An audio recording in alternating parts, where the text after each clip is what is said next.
सभी को आज का सुप्रभात। वर्ण चैप्टर मैंने पूरा बता दिया है। आज मैं वर्ण से विकल्प चयन प्रश्न कुछ सामने रख रहा हूं। आप लोग इसे ध्यान से देखेंगे। सबसे पहला क्वेश्चन दिए हैं आ ई आ ह्रस्व ई ह्रस्व री, ये कैसे स्वर हैं? तो हम बताए थे स्वर वर्ण में कि स वर्ण का पहला वर्ण जो होता है वह ह्रस्व कहलाता है।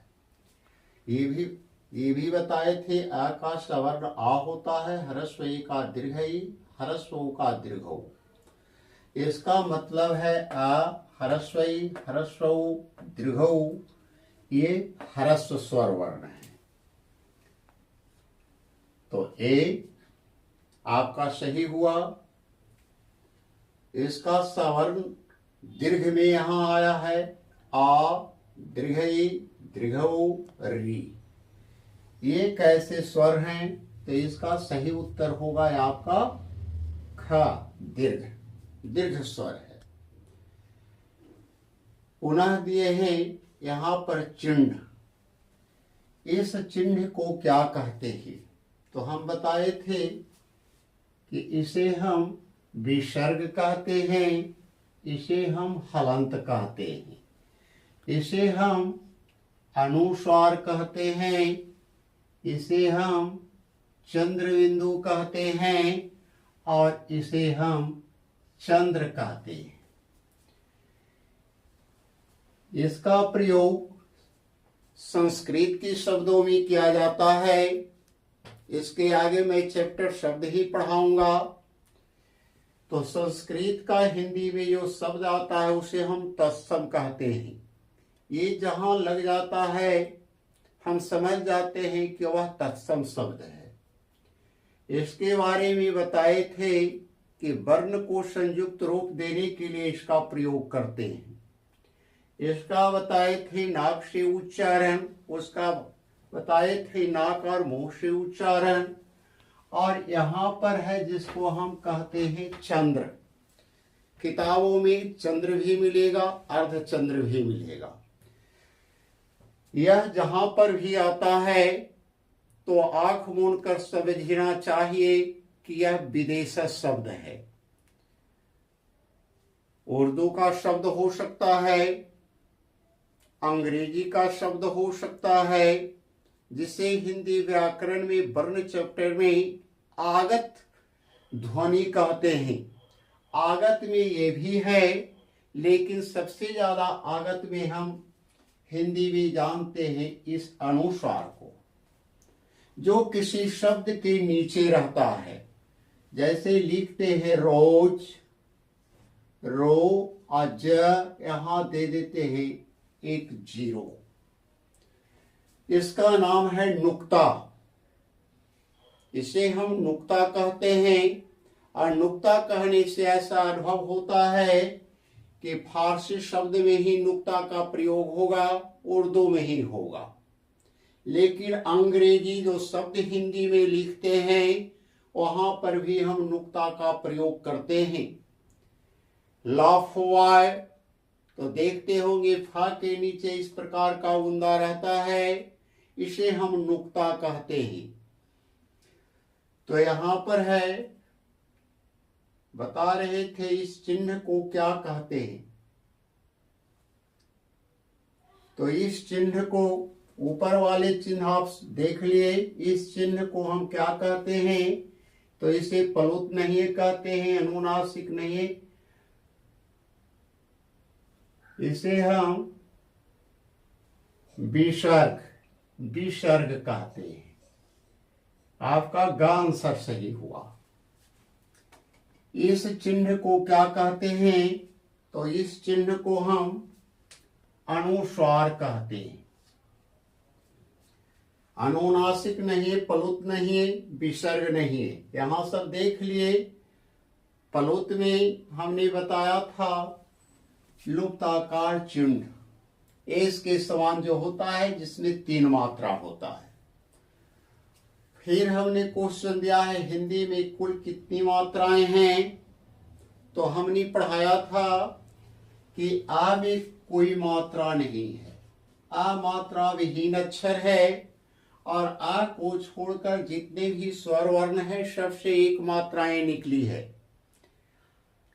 आ से आकार, ह्रस्व ई से ह्रस्विकार, दीर्घ ई से दीर्घइकार, ह्रस्व से ह्रस्वकार, दीर्घ ऊ से दीर्घोकार, री से रीकार, ए से एकार, ऐ से ऐकार, ओ से ओकार, औ से औकार।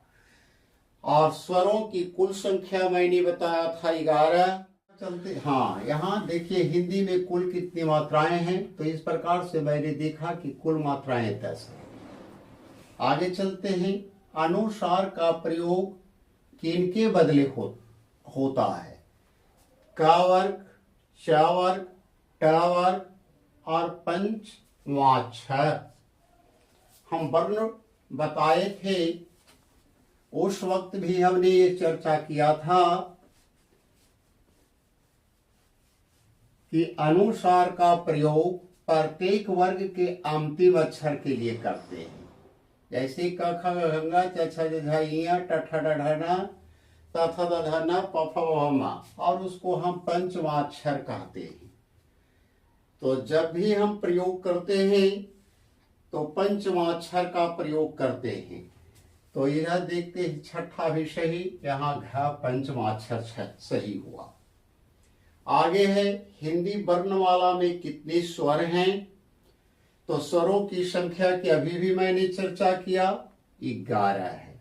आ से लेकर औ तक को हम स्वर वर्ण कहते हैं। आगे क्वेश्चन है हिंदी वर्णमाला में कितने व्यंजन हैं? तो क वर्ग से लेकर प वर्ग तक को स्पर्श व्यंजन कहते हैं, तो 25 हो गया।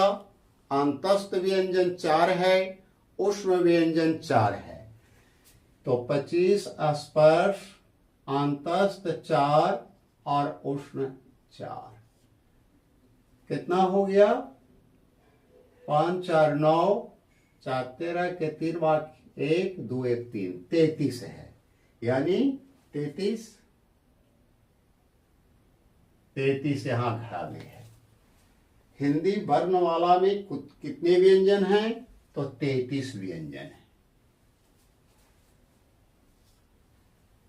एस के समान जो चिन्ह लिखा हुआ है इसको पहले भी बताए हैं, इसे लुप्ताकार चिन्ह कहते हैं।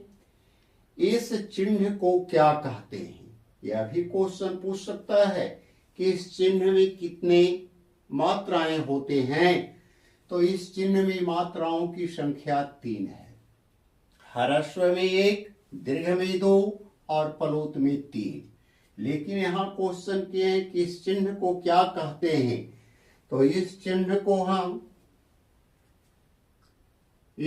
को विसर्ग नहीं कहते हैं, पलोत कहते हैं। खा सही हो गया। तीसरा भेद, व्यंजन वर्ण का तीसरा पलोत व्यंजन। फिर है क से म तक के वर्ण को क्या कहते हैं? क से लेकर म तक के वर्ण को हम स्पर्श व्यंजन कहते हैं। यहां ग सही हो गया। य रा ला वा को क्या कहते हैं? तो य रा ला वा को क्या कहते हैं? अंतस्थ कहते हैं। अंतस्थ व्यंजन हो गया क। का प्लस मूर्धन्य ष के योग से कौन सा व्यंजन बना है? तो 4 को बताए थे। क हलंत प्लस मूर्धन्य स से बताए 6, त हलंत प्लस र से बताए 3, ज हलंत प्लस इ से बताए 11 और तालव्य श प्लस र से बताए थे स्र। तो यहाँ पर है का प्लस मूर्धन्य श के योग से, तो यहाँ आंसर हो गया ग स्र। अंग, इय, टावर्ग न, तावर्ग न और माँ के 5 व्यंजन क्या कहलाता है। अभी भी मैंने चर्चा किया कि प्रत्येक वर्ग का अंतिम अक्षर पंचमा अक्षर कहलाता है, इसका मतलब पंचमा अक्षर। उसके आगे क्वेश्चन है अल्प प्राण की संख्या क्या है। तो हमने बताया था प्रत्येक वर्ग के प्रथम, तृतीय और पंचम वर्ण कहलाता है अल्प प्राण। उसके साथ अंतस्थ व्यंजन। तो 5 गो वर्ग हो गया, प्रत्येक वर्ग से 3-3 गो, तब 5 या 15 और 4 अंतस्थ हो गया, तब 15 4 19। प्रत्येक वर्ग का प्रथम, तृतीय और पंचम वर्ण और 4 अंतस्थ व्यंजन, टोटल हो गया 19। महाप्राण की संख्या, तो जो शेष बच गया स्पर्श व्यंजन का दूसरा, चौथा और ऊष्म व्यंजन। तो प्रत्येक वर्ग में हो गया 2-2 अक्षर, तो 5 दूनी 10 और 4 14 हो जाएगा। महाप्राण की संख्या 14 और सभी स्वर कहलाते हैं। तो हमने बताया था पर सभी स्वर घोष कहलाता है, सभी स्वर घोष कहलाता है।